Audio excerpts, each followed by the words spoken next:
In this video, I'll be showing you how to download and install the Claude desktop app. It's a full guide, so if you find this video helpful, be sure to drop a like and subscribe. But anyways, getting into it, it's very simple to go ahead and do this, and you can do it on anything you're using, whether you're on Windows 10, 11, just any sort of PC. So all you want to go ahead and do is firstly, just go ahead and open up your browser of choice. So I'll be using Google Chrome.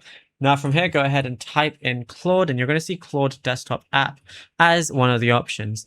Now, make sure it's this one. It's going to be the top one, but it's going to be claude.com, Claude by Anthropic.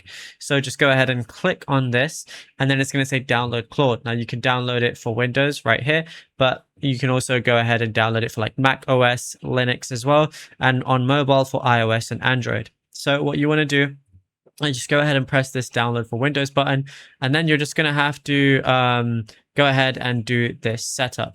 So all you want to go ahead and do is, once you have it installed and everything, is you're just going to go ahead and type in Claude like so, and then you're going to see it right there. And yeah, it's as simple as that. Now, if you found this video helpful, be sure to drop a like and subscribe, and check out all our other tutorials that we've been posting on the channel as well, because there is a lot to go through.